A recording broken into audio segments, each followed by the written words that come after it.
Assalamualaikum warahmatullahi wabarakatuh. Dari lantai 2 di Cimahi Mall, tepatnya di Blok D nomor 1920.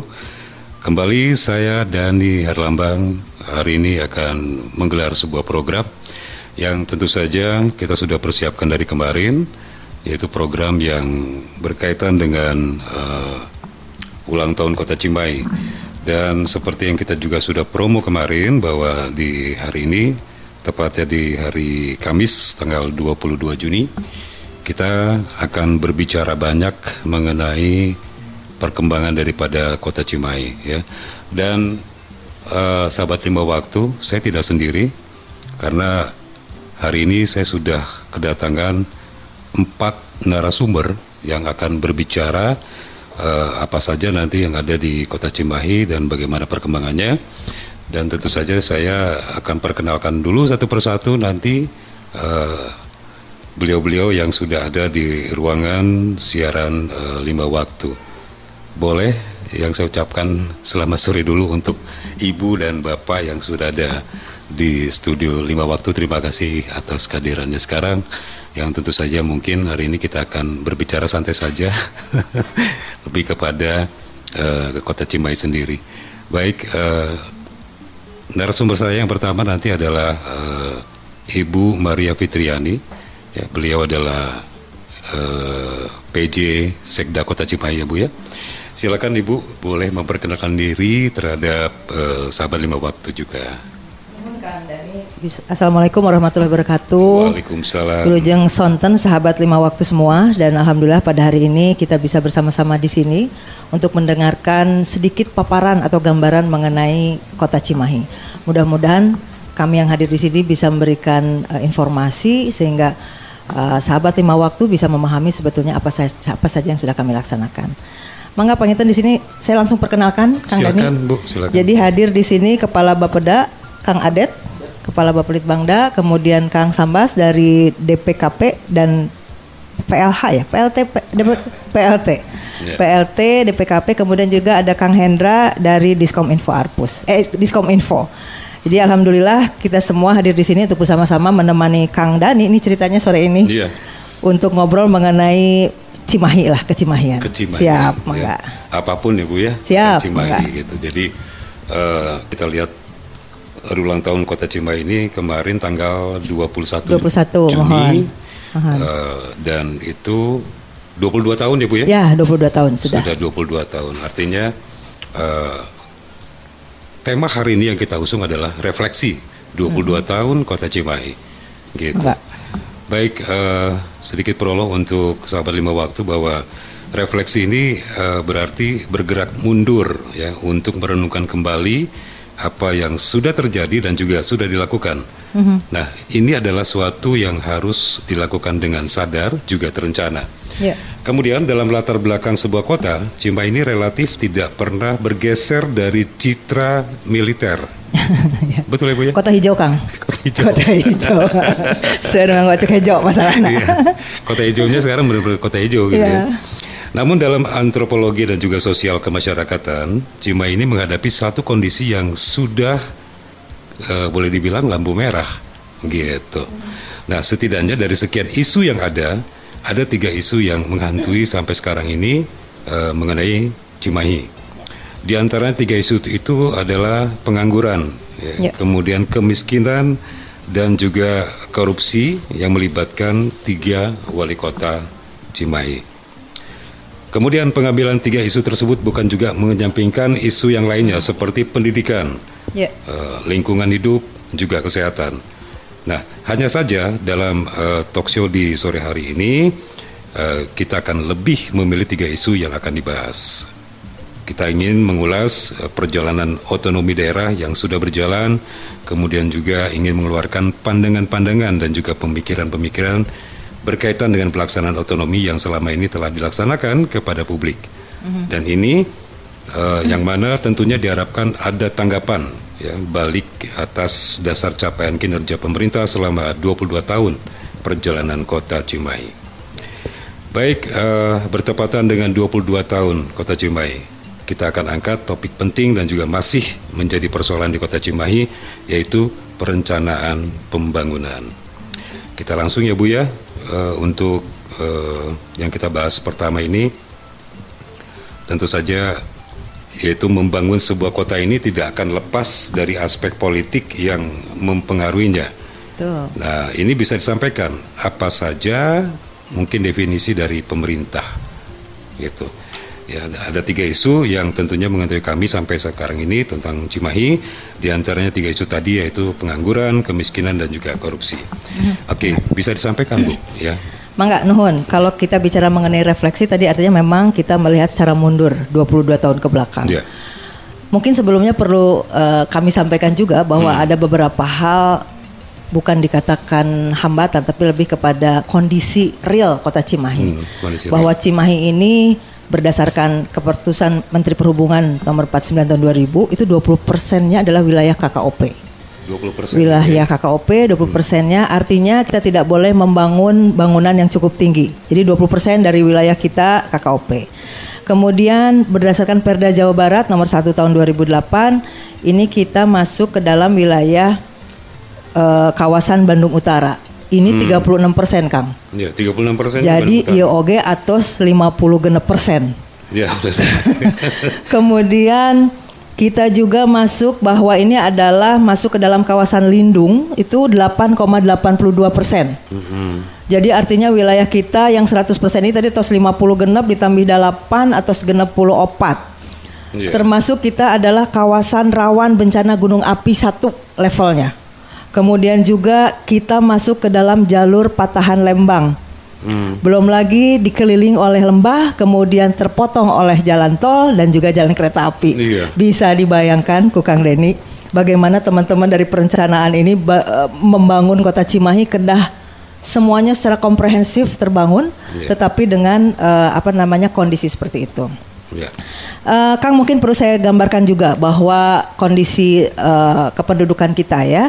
Jadi dari tahun 2017 itu jumlah penduduknya 532.000, sekitar 533 ribuan lah. Sekarang sudah 562.000. Kemudian juga ada yang sebetulnya ini sangat menguntungkan bagi kita adalah usia produktif. Usia produktif kita adalah 15 sampai 64 tahun ini, yaitu sebanyak 58,96%. Ini artinya jumlah penduduk di Kota Cimahi sebagian besar adalah usia produktif.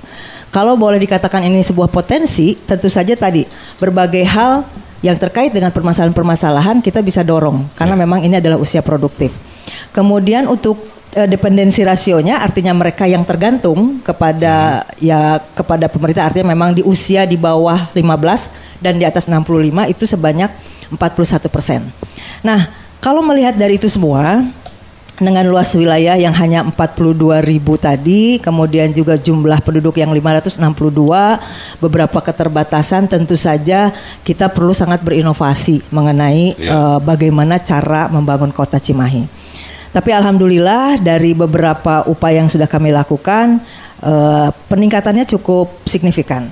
Jadi kalau dilihat dari indeks kesehatan tahun 2017 dulu sekitar 80, kami punya datanya baru sampai 2021 Kang. Jadi mungkin ini belum bisa mewakili sebetulnya, tapi minimal bisa memberikan gambaran lah. Sampai 2021 ya.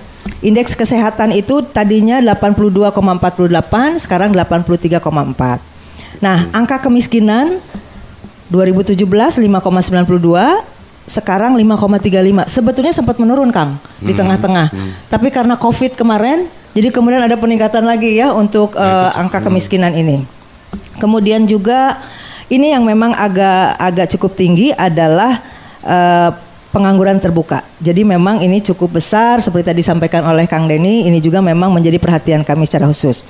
Namun demikian untuk infrastruktur, mungkin kita sudah merasakan bahwa begitu banyak program-program yang sudah dilakukan. Kemarin Pak Gubernur juga sudah menyampaikan bahwa ada beberapa anggaran yang digelontorkan untuk Cimahi cukup tinggi, seperti misalnya underpass ya, kemudian double track, itu semua adalah upaya untuk mengurangi kemacetan di Kota Cimahi. Karena memang tingkat kemacetan di Kota Cimahi juga cukup tinggi. Kemudian juga yang menjadi permasalahan atau menjadi perhatian kita adalah mengurangi luas genangan. Jadi kalau bisa dikatakan Cimahi itu dikatakan banjir sebetulnya nggak masuk ya. Ya, jadi banjirnya tuh kalau di kita kan lebih kepada selewat gitu, Kang. Kalau banjir itu kan lama, jantan misalnya berhari-hari gitu ya. Kalau di kita kan sejam 2 jam selesai. Nah, ini bagaimana kita kemudian mengurangi luas genangan tadi. Jadi kalau dulu 2017 itu sekitar 0,38, sekarang sudah 0,06 ya, 0,07. Jadi sangat banyak lah berkurangnya. Nah, berkaitan dengan tadi bagaimana upaya-upaya mengatasi masalah pengangguran, nanti mungkin juga dari Kepala Bapelitbangda bisa menambahkan banyak kegiatan yang sudah kita lakukan. Salah satunya ya tentu saja diantaranya adalah bagaimana kita memanfaatkan BITC dan kemudian juga Cimahi Technopark. Cimahi Technopark ini adalah tempat bagaimana anak-anak muda, atau tidak ada saja anak-anak muda ya, tapi berbagai komunitas yang bisa diberikan peningkatan kompetensinya, yang kemudian mereka dibina, dibimbing sampai kemudian jadi, bahkan sudah ada yang bisa berproduksi cukup bagus gitu ya, dan sudah bisa sampai ke Malaysia untuk pembuatan film dan sebagainya. Jadi ini adalah salah satu upaya yang kita lakukan. Selain itu juga kegiatan-kegiatan pelatihan-pelatihan lainnya adalah saat ini Disnaker mencoba untuk bekerja, bukan mencoba tuh ya, memang sudah berupaya ya, untuk bekerja sama dengan industri yang ada di kita. Kita ini kan banyak industri, tapi katanya sebagian besar bukan orang Cimahi, cina gitu ya. Pendatang ya? Pendatang kebanyakan. Jadi akhirnya tempat kos di belakang pabrik, yang pabriknya tutup, kosnya kosong. Jantan jadi kamar juri gak nama gitu ya, karena memang kosong semua. Nah, mereka itu dilatih sesuai dengan kebutuhan industrinya. Jadi misalnya industri ini membutuhkan untuk penjahit, kita melatih untuk menjahit. Yang sederhana saja kepada ibu-ibu, kepada komunitas, dan mereka bisa bekerja di rumah. Itu mungkin salah satunya. Tapi masih banyak sebetulnya kegiatan-kegiatan untuk mengatasi pengangguran tadi. Dan yang sekarang sedang akan kita coba lihat adalah apakah memang angka pengangguran ini adalah betul-betul angka pengangguran masyarakat Cimahi. Karena tadi anu sumping ka Cimahi, anu sumping bekerja di pabrik itu tidak hanya masyarakat Cimahi gitu ya. Jadi kemarin itu Disnaker merencanakan bahwa di semester depan akan melakukan pendataan untuk melihat apakah betul ini masyarakat Cimahi. Karena jangan sampai anggaran kita yang terbatas kemudian hanya mancaura gitu soal Sunda nama. Jadi kemana-mana terus kemudian tidak fokus pada apa yang harus kita selesaikan. Kita kan memang ingin meningkatkan kesejahteraan masyarakat khususnya Cimahi dong gitu ya, sebelum yang lain gitu. Sementara misalnya yang lain nanti sudah mendapatkan pembinaan, pendidikan, peningkatan kompetensi, kemudian mereka meninggalkan Cimahi kan lebar gitu. Nah akhirnya kita berupaya untuk mendata dulu terlebih dahulu supaya treatment kita gitu ya kaitannya dengan pendataan pengangguran ini bisa sesuai. Kemudian juga kaitannya dengan kemiskinan. Memang tadi kemiskinan itu pernah ya sekarang ini di tengah-tengah tadi menurun karena memang ada sebetulnya menurun. Tapi karena ada COVID kemudian jadi meningkat lagi, bertambah lagi. Banyak hal yang kita lakukan. Salah satu yang sekarang sedang gencar-gencarnya adalah padat karya. Padat karya, kemudian salah satunya adalah one product, one RW. Kemudian juga ada nanti pilah sampah ya. Ini sebetulnya semuanya berkaitan dengan ekonomi. Karena apa? Karena dari pilah sampah saja masyarakat bisa mendapatkan pendapatan tambahan untuk keluarganya. Kemudian juga kita juga bisa mengurangi pengeluaran kita ya Pak Adet ya. Bisa mengeluarkan pengeluaran kita untuk pengolahan atau pengelolaan pembuangan sampah gitu ya. Karena kalau misalnya nanti kita jadi ke mana?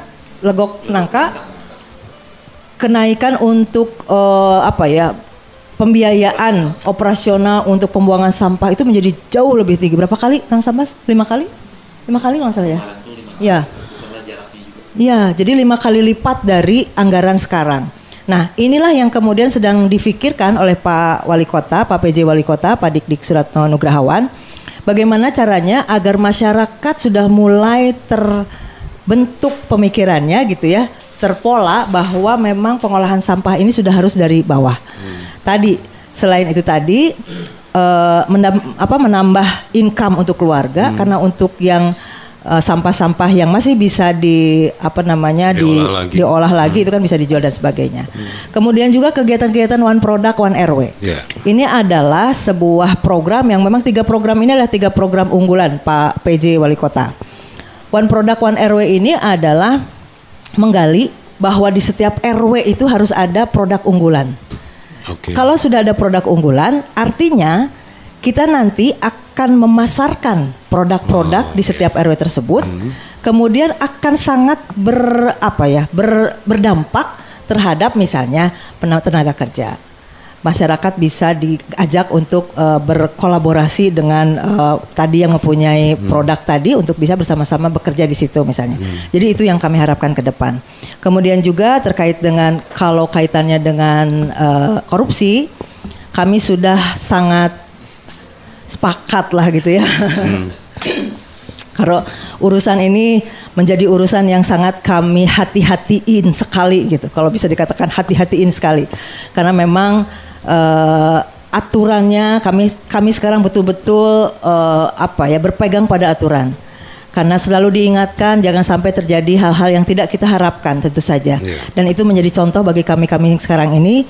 Ya untuk hal itu jangan sampai terjadi lagi di Kota Cimahi. Mudah-mudahan tong aya lah nuti jalikeun gitu ya, tong aya nuti soledat, kemudian tong aya nu nyuntrungkeun batur gitu. Nah, kadang-kadang itu juga menjadi satu hal yang kondisi-kondisi yang memang cukup memprihatinkan buat kami semua.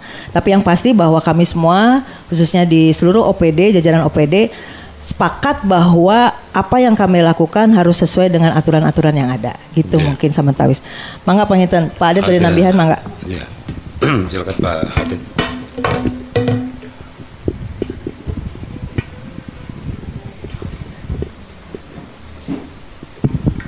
Izin panginten penebalan saja ke yang tadi masalah 2 tadi ya.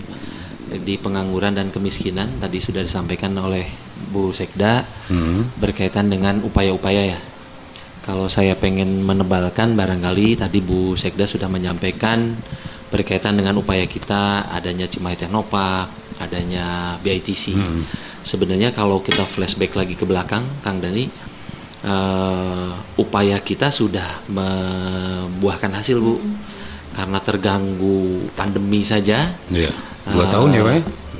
2 tahun. 2 tahun ya, 3 malahan mah gitu. Ininya lah efeknya dampak dari itu semuanya. Ya betul.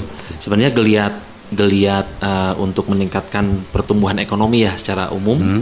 Nanti nyambungnya dengan pengangguran dan kemiskinan pasti nyambung relate banget gitu. Nah, upaya yang tadi Ibu Sekda sampaikan berkaitan dengan programnya Pak Wali Kota, ada opor, ada padat karya, itu untuk menumbuhkan semangat kembali masyarakat untuk coba masuk lagi. Kalau kami menyebutnya di Cimahi Technopark itu kawah Chandra di Mukana untuk pelaku usaha kecil menengah ya. Karena secara teori di pusat pun menyampaikan Bu, kalau tidak salah untuk pertumbuhan ekonomi bisa dilakukan dengan cara investasi atau menumbuh kembangkan UKM-nya.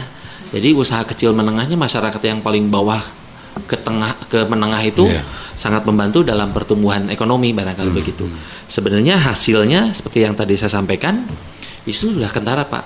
Kalau kita flashback lagi ke angka-angka yang sebelum pandemi, penciptaan pekerjaan, jadi masyarakat kita yang tadi Bu Sekda sampaikan bahwa ada umur yang memang membutuhkan ya Bu ya, jangan nyari kerja tapi ciptakan kerja. Nah itu sudah terjadi sebenarnya di Cimahi, itu sudah terjadi.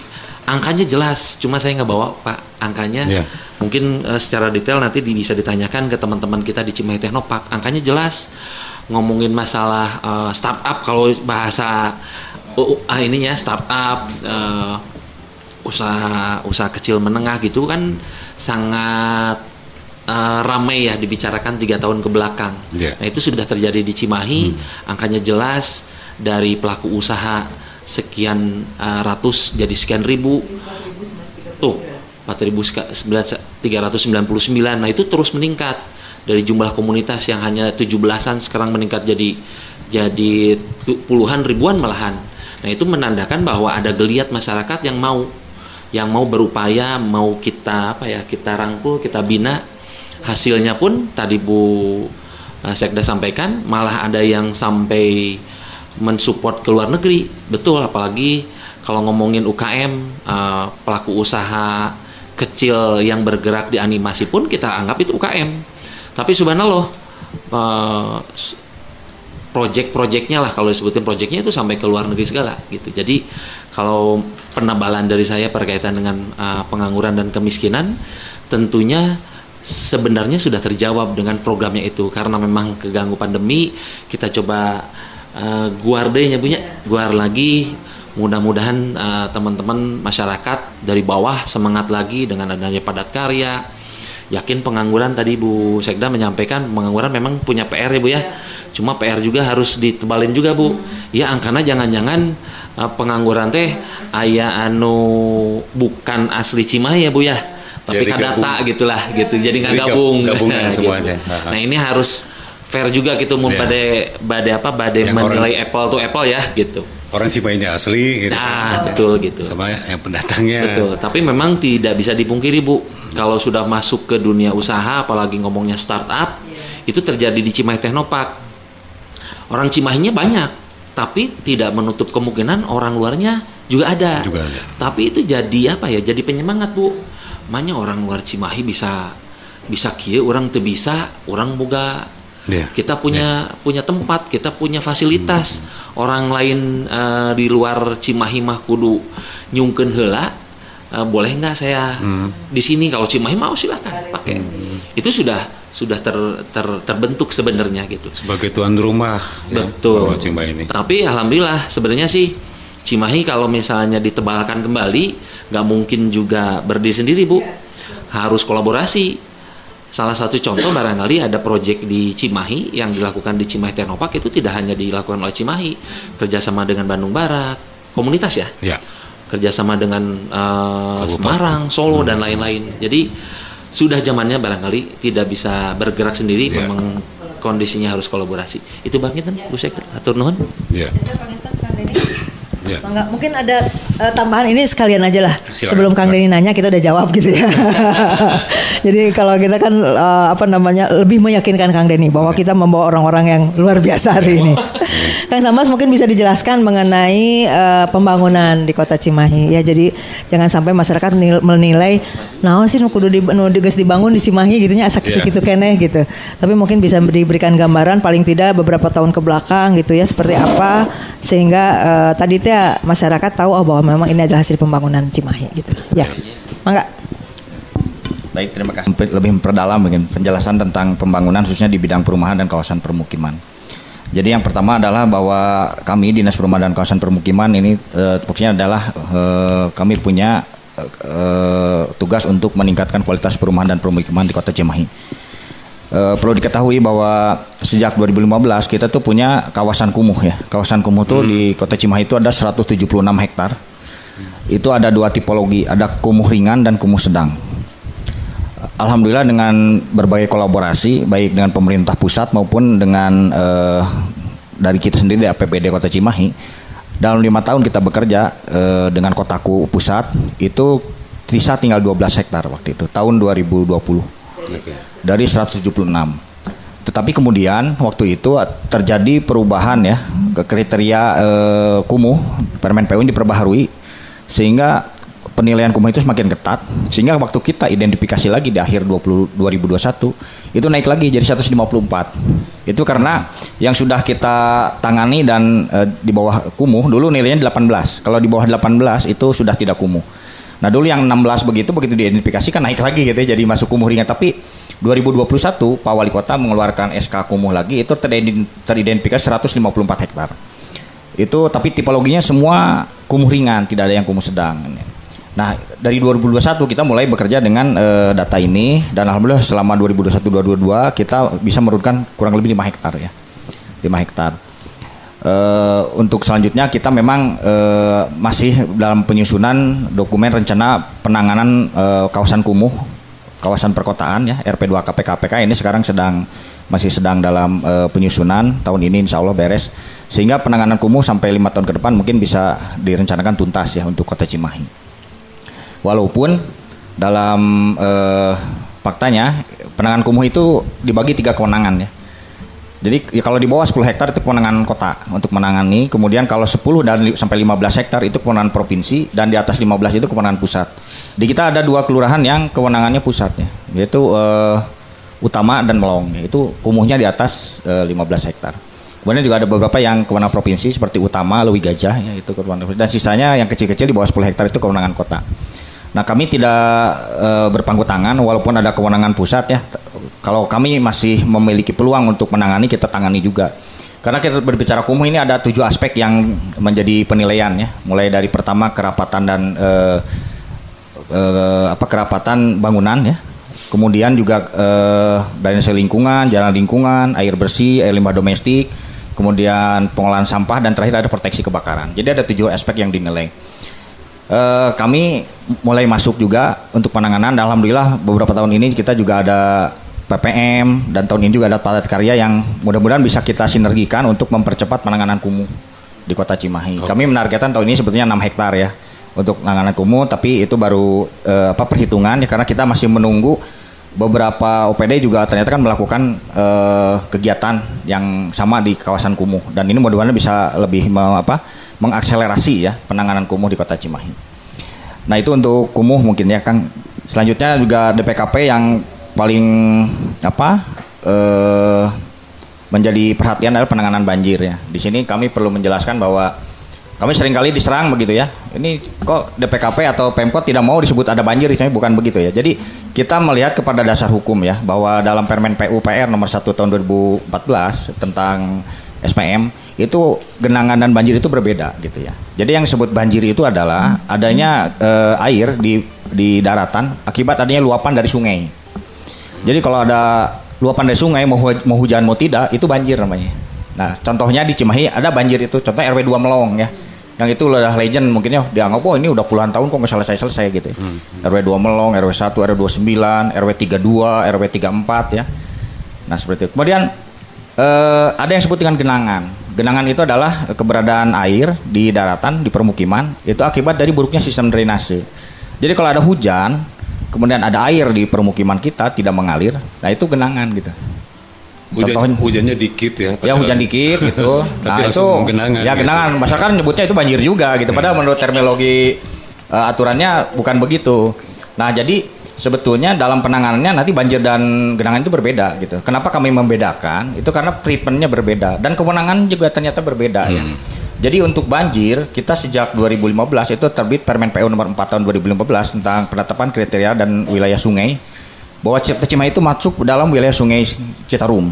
Sungai Citarum dalam Permen PU itu ditetapkan sebagai wilayah strategis nasional. Wilayah strategis nasional itu kewenangan pusat. Jadi yang namanya banjir melong itu tadi yang saya sebutkan mulai dari RW 2 dan teman-temannya begitu ya. Itu diambil alih sejak 2016 oleh pemerintah pusat. Nah, waktu itu sudah ada komitmen bersama, Bu Sekda izin melaporkan bahwa 2016 itu ada komitmen antara Gubernur Jawa Barat waktu itu Pak Aher ya. Kemudian Dirjen SDA Sumber Daya Air Kementerian PU, kemudian 5 bupati dan wali kota di Cekungan Bandung untuk menangani banjir di Bandung Raya ini secara bersama-sama. Karena selama ini yang terjadi banjir tidak selesai di Bale Endah, di mana ya, termasuk di Cimahi, di Melong itu karena kita menangani kabupaten kota itu parsial, Pak. Menangani sendiri-sendiri. Padahal semua banjir itu ada kaitannya. Karena semuanya kan bermuara ke Citarum. Jadi sejak 2016 ada MOU bahwa penanganan banjir Bandung Raya ini ditangani oleh bersama-sama dengan satu desain. Jadi jangan punya desain sendiri-sendiri ya. Nah seperti itu. Nah contohnya misalnya dulu ya, ini saya bukan mau menyalahkan gitu bahwa ini pernah terjadi. Waktu banjir di BTC ya, atau di Pagarsi ada mobil hanyut ya, ingat ya? Itu saya ingat gitu. Dulu tuh ada ide bahwa Kota Bandung itu udah kita bikin tol air saja. Ramai itu ya dibahas. Tapi waktu kami kaji tim Satgas Banjir Bandung ini dulu, kalau itu dilakukan ternyata banjirnya pindah ke Cimahi. Karena tol air itu dialirkan ke Sungai Ciberem. Sungai Ciberem itu ke Cimahi tadi RW 32 dan 34. Nanti tambah banjir. Nah, jadi tidak seperti itu menangani banjir. Itu jadi harus terpadu. Jadi harus ada satu desain. Nah, waktu itu sudah diputuskan bahwa BBWS sebagai leading sektor dari pemerintah pusat di wilayah Sungai Citarum, mereka yang ambil alih desainnya. Makanya sejak 2016 banjir Melong itu disusun 2 kajian ya. Ada di DAS Cilember yang ke RW 2, RW 29, RW 1, RW 3. Kemudian ada DAS Ciberem yang ke RW 2 dan 34. Ada 2 kajian, ada 2 DED. Waktu itu sudah disepakati ada beberapa rekomendasi untuk menangani banjir di Bandung Raya termasuk di Cimahi ya. Nah, di mana kita membagi kewenangan gitu. Walaupun kewenangan pusat tadi menangani banjirnya, tetapi kami pemerintah daerah juga ikut andil berperan ya. Waktu itu dalam pembagian perannya adalah pemerintah pusat yang bertanggung jawab mendesain dan nanti mengeksekusi fisiknya. Pemerintah daerah kebagian untuk pembebasan lahan. Makanya mungkin akang-akang sudah tahu lah, ada beberapa tahun ini kita membebaskan tanah Cigugur ya. Cigugur akan dilebarkan itu desainnya dari BBWS. Nah, alhamdulillah dari 2018 kita membebaskan, ini tinggal kurang lebih ada 6 bidang lagi. Jadi dari target kurang lebih 4.000 meter persegi di Cigugur tinggal 900-an lagi ya. Tahun ini mudah-mudahan bisa dituntaskan ya.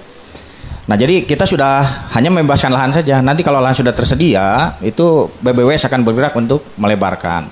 Nah, kemudian patut dicermati juga bahwa karena tadi penanganan banjir itu sistemik ya, dari hulu ke hilir. Jadi jangan dikira banjir melong itu harus diselesaikan di Cimahi. Ternyata tidak. Dalam desainnya, banjir melong itu harus diselesaikan dari hilirnya dulu, dari Kabupaten Bandung, dari Marga Asih.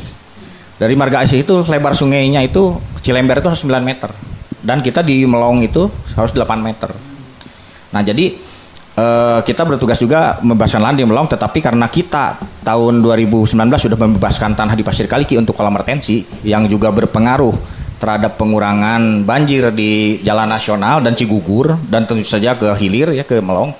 Jadi kami sudah mengajukan waktu itu ditangani oleh provinsi karena ternyata pembebasan lahan yang di hilir itu di Kabupaten Bandung, itu Kabupaten Bandung tidak sanggup membebaskan karena waktu itu diperlukan anggaran kurang lebih 77 miliar untuk membebaskan lahan ya, sepanjang 1.500 meter dari jalan tol dari Marga Asih itu sampai ke Nanjung, sampai ke Citarum. Itu kurang lebih 77 miliar 1.500 meter dengan lebar sungai 9 meter dan jalan inspeksi 5 meter. Nah, dalam perkembangannya tidak sanggup, jadi diambil oleh provinsi dan kita pun sudah mengajukan yang Melong itu, yang 500 meter itu kita juga usulkan ke provinsi. Nah, perlu kami sampaikan bahwa provinsi sebenarnya sudah menyetujui, cuma memang tadi yang disebutkan dampak dari COVID ini, pandemi itu berpengaruh. Waktu itu sudah disediakan anggaran untuk pembebasan oleh provinsi, ada refocusing. Jadi 2 tahun tidak ada anggaran untuk membebaskan lahan di hilir di Kabupaten Bandung, baru tahun kemarin, itu pun baru 19,5 miliar. Dari kurang lebih 100 miliar karena begitu di appraisal lagi jadi 77 jadi 100 miliar itu pembebasan lahan yang di hilir gitu. Nah, jadi kita mungkin harus memahami bahwa jangan sampai seperti ini ya. Ini pemerintah ganti wali kota anggar we banjir Melong teh. Anggar we teu anggeus-anggeus. Nah, jadi sebetulnya memang tergantung hilir ya. Karena penanganan banjir itu harus dari hilir dulu gitu ya. Kalau dari hulu dulu bahaya gitu ya, nanti banjirnya hanya pindah saja. Siap. Nah, itu jadi sekilas tentang banjir Melong seperti itu, bahwa kita semuanya tidak berdiam diri, tetapi semua pihak baik pemerintah kota, pemerintah provinsi maupun pemerintah pusat sudah masuk. Hanya saja memang ada beberapa kendala yang masih kita coba selesaikan ya. Tadi mungkin anggaran juga pembebasan tanah juga kan tidak mudah ya. Kita tahu seperti itu. Okay. Itu mungkin untuk sementara untuk progres penanganan banjir ya, khususnya banjir Melong. Kita break sejenak ya. Kita dengerin beberapa lagu, kemudian nanti kita lanjut lagi karena masih ada materi-materi lain yang kita akan bahas juga di kesempatan talkshow kali ini. Jadi sahabat 5 waktu jangan kemana-mana, nanti Dani bersama narasumber sini akan kembali lagi selepas kita simak beberapa pesan dan juga lagu yang saya akan hadirkan untuk Anda tetap di 5 waktu. Sobat 5 waktu masih dari 5 waktu radio streaming bersama saya Daniel Lambang, juga narasumber sini yang tentunya masih terus akan membahas tentang kota Cimahi apapun itu. Sekaligus saya membuka kesempatan juga untuk Anda sahabat yang bertanya. Silakan hubungi nomor WhatsApp di 08211 835 8229. Sekali lagi di nomor WhatsApp 08211 835 8229. Ya, kita tunggu sekarang karena kita masih punya satu session lagi untuk menjawab pertanyaan-pertanyaan dari sahabat 5 waktu. Ya, sekali lagi dicatat 08211 835 8229. Baik, Ibu Sekda, kemudian juga Bapak-bapak yang lain. Tadi kita sudah membahas mengenai pengangguran, kemiskinan dan juga korupsi, yang tentunya saja ini sudah bisa menjawab daripada pertanyaan-pertanyaan juga sebagian masyarakat Kota Cimahi. Nah, pembahasan tadi juga mengenai banjir, bukan banjir, genangan kali ya, lebih pasnya lebih genangan gitu. Kemudian ada nggak ini cara mereka ini sekarang, cara-cara daripada warga masyarakat Kota Cimahi ini ya untuk bisa mendapatkan akses gitu ya, mendapatkan akses. Tentunya mereka juga bisa terlibat ya, untuk memiliki peran terhadap pembangunan sebuah kota ya, terutama Kota Cimahi ini. Mangga Ibu. Ya. Mangga nuhun. Ini mudah-mudahan sahabat 5 waktu nggak bosen ya dengar kita ngomong nih. Siga pidato soalnya orang tanya riosna. Jadi Kang begini, kalau misalnya untuk perencanaan pembangunan itu sudah ada wadahnya adalah Musrenbang. Ini adalah musyawarah perencanaan pembangunan yang memang mulai dari tingkat yang paling bawah yaitu tingkat RW ya, rembuk RW. Hanya di Cimahi kayaknya ada rembuk RW ya. Di Cimahi karena memang kalau yang lain lebih langsung kepada level di atasnya. Kalau kami mencoba untuk menggali dulu dari tingkat RW, kemudian dibahas di tingkat kelurahan, kemudian seterusnya sampai akhirnya di tingkat kota. Nah, ini adalah salah satu wadah bagi masyarakat untuk bisa turut memberikan masukan mengenai pembangunan apa sebetulnya yang dibutuhkan oleh masyarakat. Ini nantinya berdasarkan skala prioritas. Selain itu juga bahwa kegiatan-kegiatan 2 tahun yang lalu kami memang ada anggaran yang namanya adalah PPM, Program Pemberdayaan Masyarakat ya. PPM ini diberikan sebesar 75 juta per RW. 75 juta per RW ini diberikan kepada masyarakat di mana masyarakat silahkan mengelola uang tersebut untuk apa saja yang memang dibutuhkan oleh masyarakat dan belum terwadahi oleh Musrenbang tadi. Per tahun ini Bu ya? 75 juta per RW per tahun. Selama 2 tahun kemarin ya. Nah setelah 2 tahun kami coba evaluasi. Kemudian nampak bahwa memang pembangunan di wilayah-wilayah di RW-RW sudah cukup gitu ya. Jadi kalau misalnya kemarin infrastruktur sudah cukup karena kalau untuk PPM ini lebih kepada bangunan-bangunan sederhana ya, seperti tadi pembersihan drainase untuk mengurangi genangan, kemudian perbaikan gedung posyandu, mengecat kantor RW, itulah negara rampil. Tapi kaitannya yang besar-besar tetap ditangani oleh PU. Nah, ini kemudian kami coba evaluasi dan ternyata memang masyarakat sudah cukup bagus nih di wilayah. Jalan gang sudah tidak ada lagi yang tanah gitu ya, semua sudah bagus. Kemudian juga kantor-kantor RW misalnya juga sudah cukup bagus gitu. Sekarang ini untuk tahun ini tadi kami mencoba mengalihkan anggaran itu untuk program yang 3 program prioritas tadi. Opor, padat karya dan juga pemilahan sampah. Kenapa mengalihkan ke situ? Supaya kita semua fokus untuk menangani permasalahan tadi. Kalau di PPM karena memang akhirnya masyarakat merasa dah saya mah butuh narek ngadamel iya gitunya benten-benten. Tapi kalau difokuskan, kita betul-betul ingin menangani permasalahan tadi, masalah ketenaga kerjaan. Kita lakukan padat karya. Kumaha padat karya teh? Kita berikan uang istilahnya apa sih? Uang apa sih itu teh ya?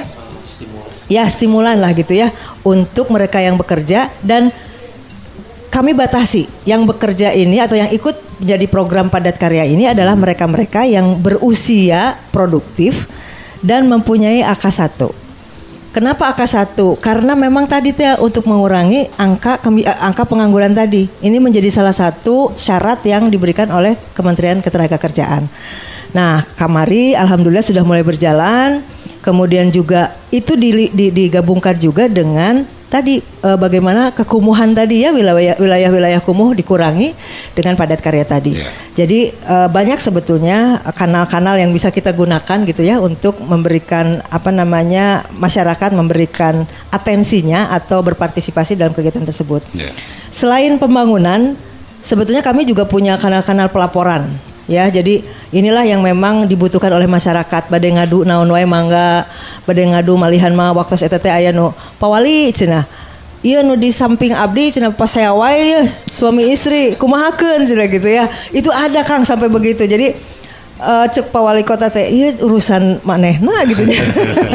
Tapi kami menerima semua itu dan insya Allah kalau memang ini kami bisa selesaikan, kami selesaikan. Kalaupun tidak, kami akan bekerja tentu saja dengan teman-teman di wilayah dari kelurahan, dengan RW, dengan LPM, dengan tokoh-tokoh masyarakat di wilayah itu bisa diselesaikan di tingkat bawah. Jadi untuk laporan-laporan memang tidak semua masuk dan ditangani oleh kota. Panginten Kang Hendra tiasa nambihan kaitannya dengan tadi kanal-kanal untuk penanganan laporan dari masyarakat. Siap. Nuhun Bu Sekda, Kang Daniel Lambang dan rekan-rekan semuanya, terima kasih. Sebelum ke kanal-kanal pengaduan masyarakat, izinkan Bu bahwa dengan digitalisasi yang ada di Pemda Kota Cimahi ini juga setidaknya mengurangi kos masyarakat. Nah itu juga sudah mengurangi biaya-biaya masyarakat yang harusnya untuk pelayanan ini sekarang sudah digital.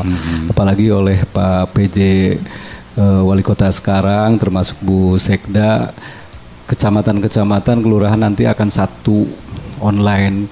Kalau kita bahas perhitungannya, ternyata satu kecamatan itu kurang lebih 9 miliar ongkos masyarakat, ya transportasi, kertas, belum lipstik, pengennya. Belum lagi kalau misalnya sepertos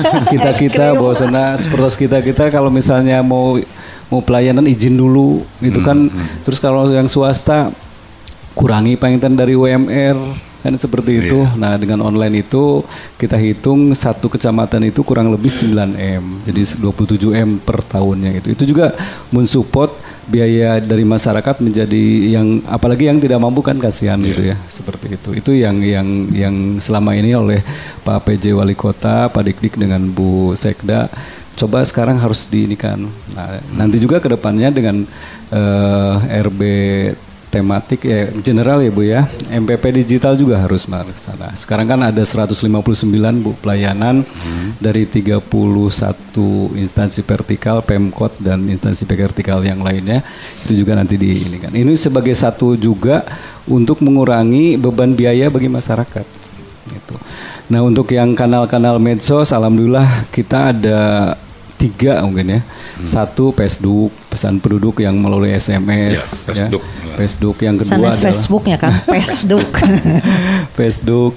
Yang kedua adalah span lapor yang langsung dipantau oleh Kemenpan RB.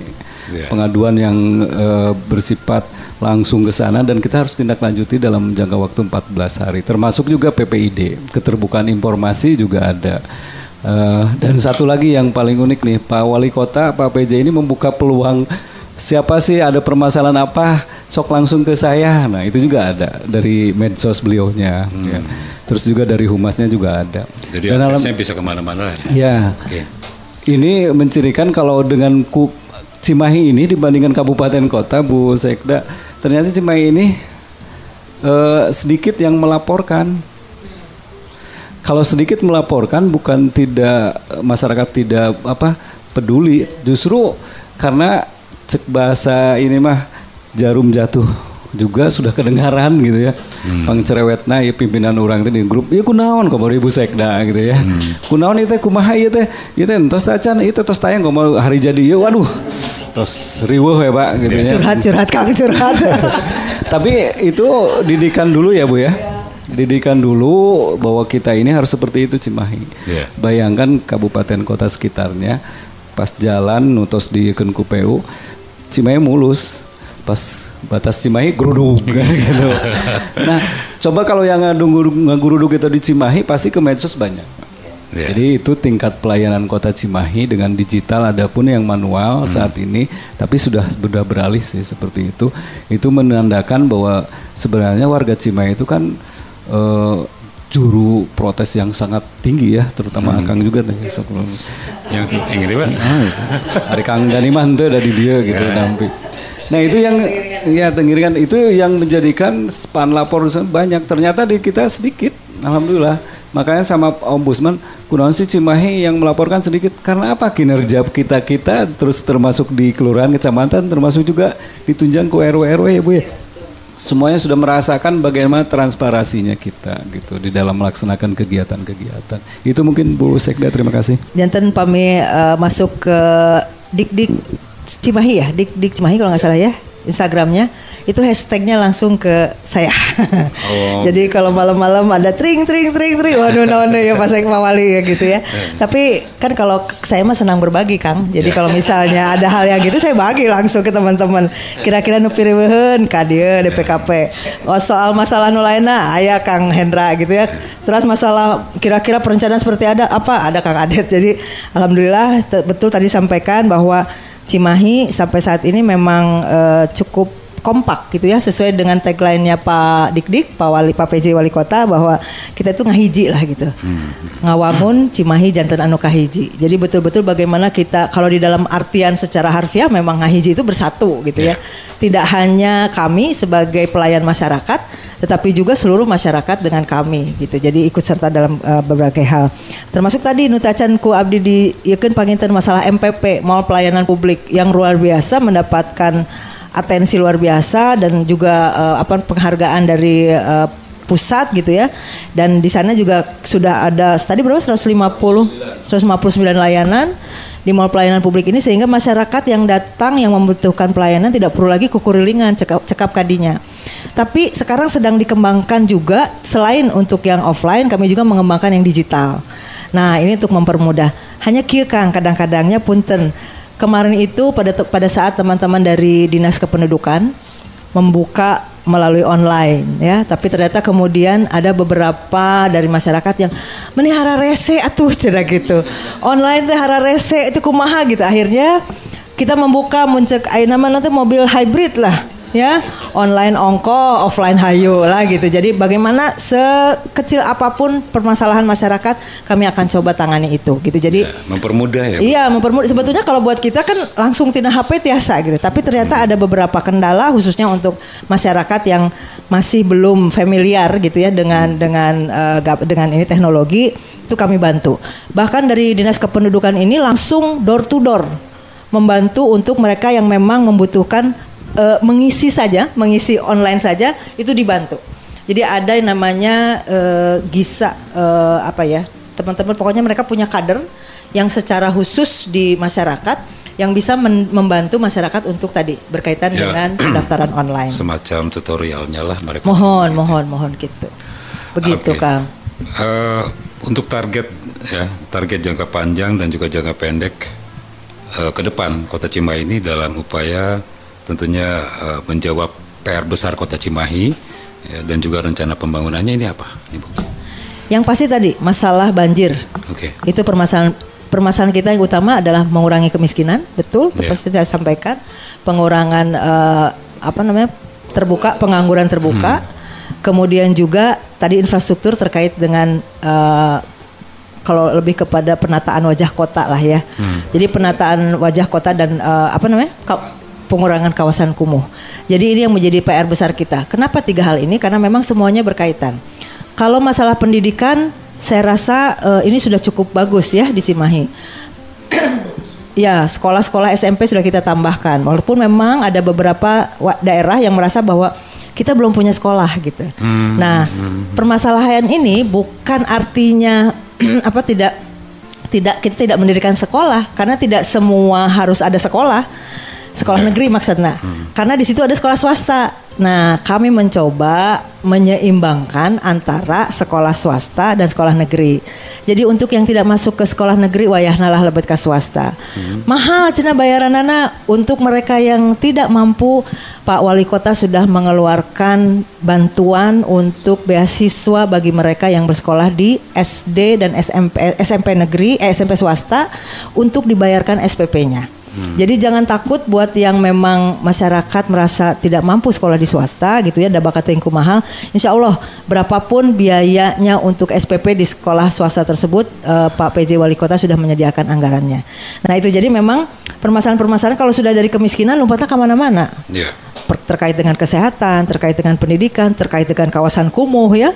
Kalau sudah ini kemudian, kenapa kita kemudian mencoba untuk mengurangi angka kemiskinan tadi. Jadi mungkin 3 besar itu Kang.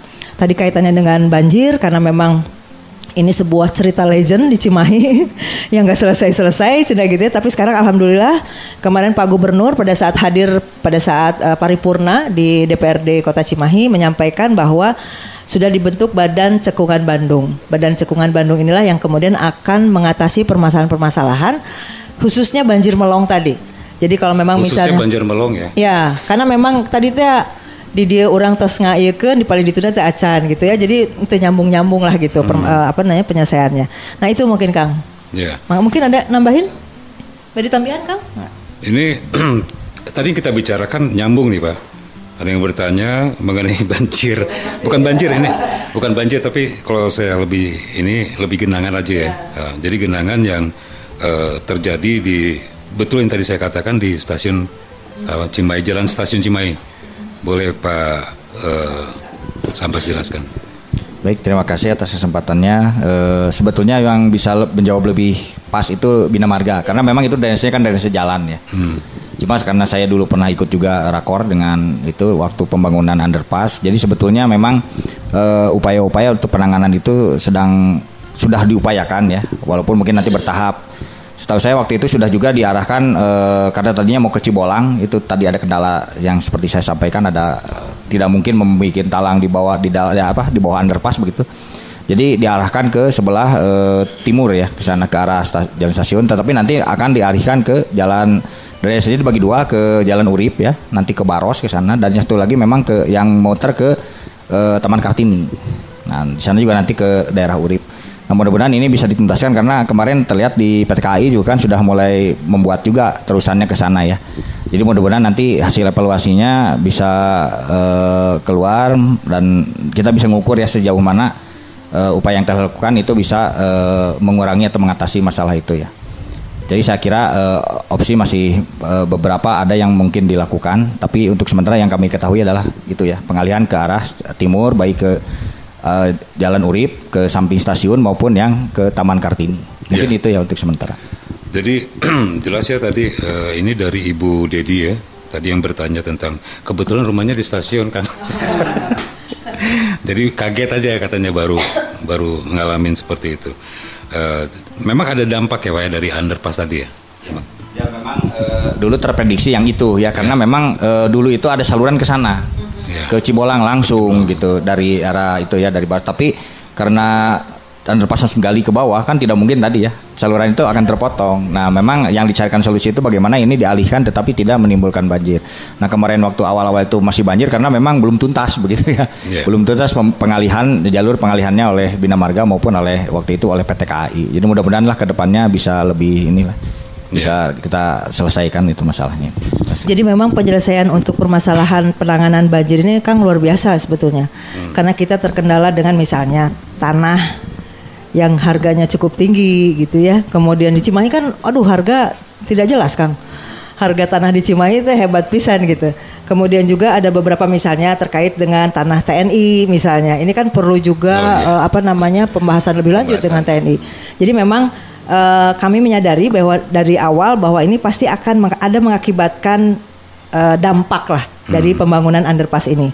Tapi tadi Pak Sambas sampaikan kalau misalnya kita mengalihkan langsung berarti aya talang cai di luhur teh gitu ya.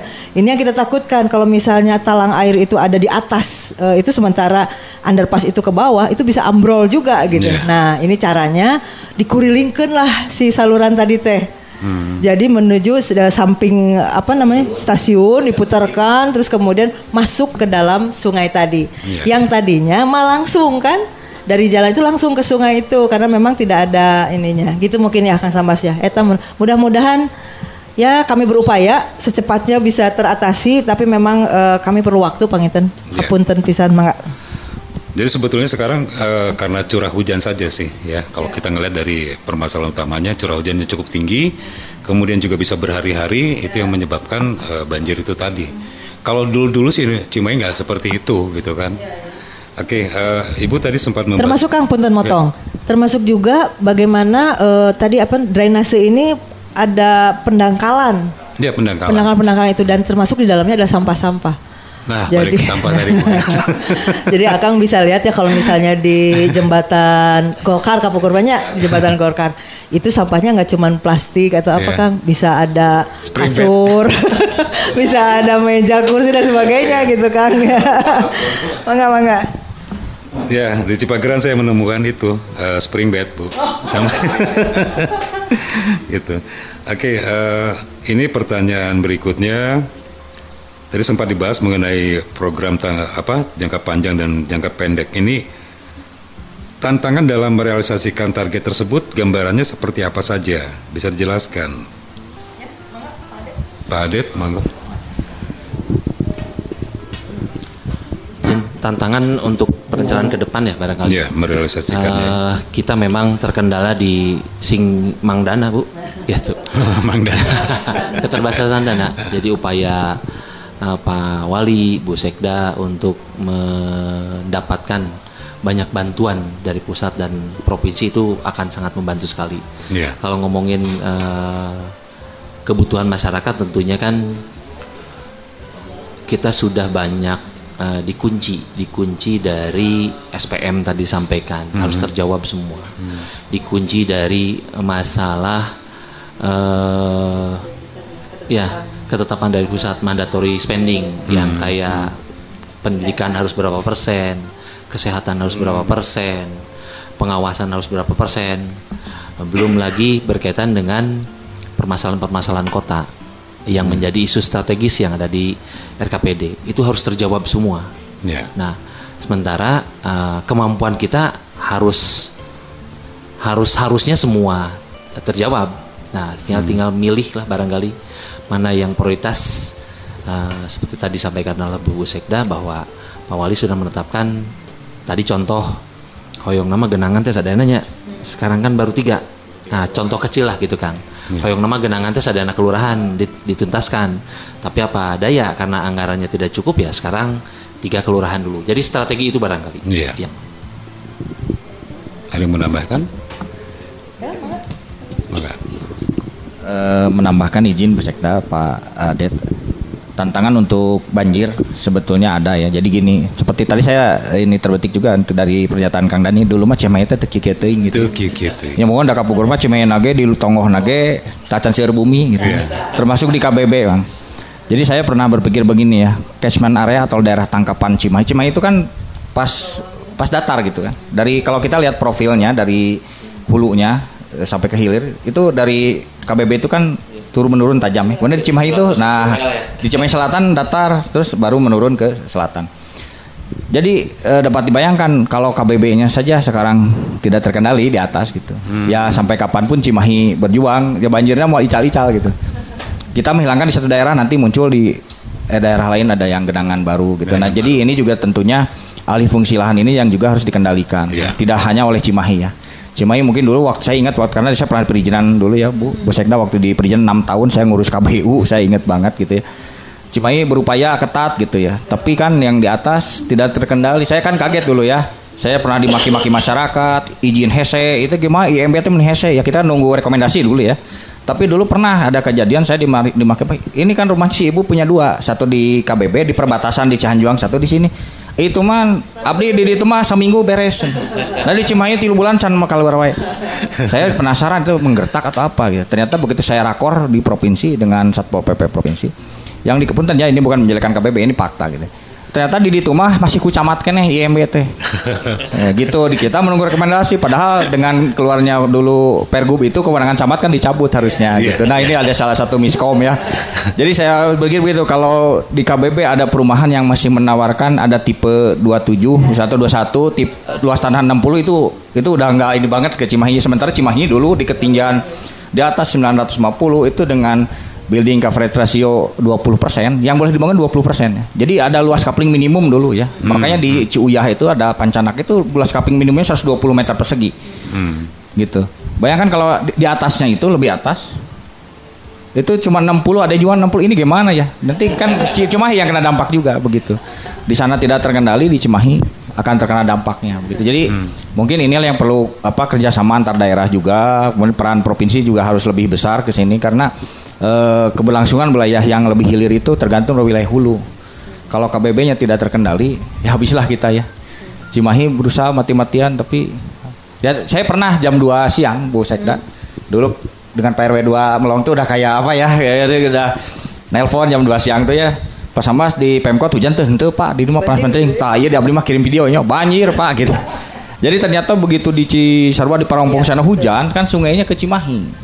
Di Cimahi nah Halodo anggarnya hujan di Melong mah gitu banjir kalau di situ bukan genangan, kalau di Melong itu banjir. Nah, jadi contoh ini ada keterkaitan antara kawasan hulu dengan kawasan hilir, dan penanganan banjir itu harus sistemik ya dari hulu ke hilir. Jadi tantangannya memang salah satunya juga alih fungsi lahan yang harus terkendali. Itu aja mungkin. Ya dulu kita cukup ketat Kang dengan tadi kawasan Bandung Utara ini. Jadi Pak Itok wali kota Kapungkur selalu menegaskan bahwa Cimahi nggak boleh ada rumah tipe kecil ya. Jadi minimal tadi 120 meter persegi gitu. Itu tuh daerah. Jadi nggak di kita mungkin waktu itu nggak pernah ada perumahan atau pengembang yang membangun rumah-rumah kecil. Tapi ternyata ya harus vertikal juga. Tapi ternyata ya itu tadi di kita ketat gitu aja, ternyata Pak Sambas dimarahin sama masyarakat karena di tumbangan saminggu itu minggunya di orang berbulan-bulan gitu. Dan betul memang upami di Cimahi teh hujan, kalau di atasnya hujan kita kena Kang. Jadi udah pasti aja itu mah. Jadi kalau misalnya banjir di mana gitu ya, ternyata memang di atasnya banjir. Artinya apa? Artinya catch area untuk ini tidak tertangkap air teh gitu. Yang seharusnya meresap di daerah resapan air ini nggak tertangkap karena memang sudah padat penghuninya. Termasuk juga di Cimahi gitu ya. Harusnya Cimahi juga memang di daerah-daerah selatan ini kan semakin padat, kemudian juga yaitu tadi karena semakin padat, bangunan semakin padat, semakin penuh, artinya juga penyerapan airnya juga jadi sangat kurang. Nah, ini yang mungkin perlu perhatian juga dari masyarakat juga, gitu Kang. Iya. Jadi sekali lagi untuk sahabat Lima Waktu, tadi Pak Kadis Info ya, Pak Endra juga tadi sudah menjelaskan akses ya Pak ya, untuk akses. Jadi kalau ada keluhan ataupun apapun juga nanti Anda ingin sampaikan tentang hal-hal yang terkait dengan Kota Cimahi bisa nanti di websitenya juga kan ya.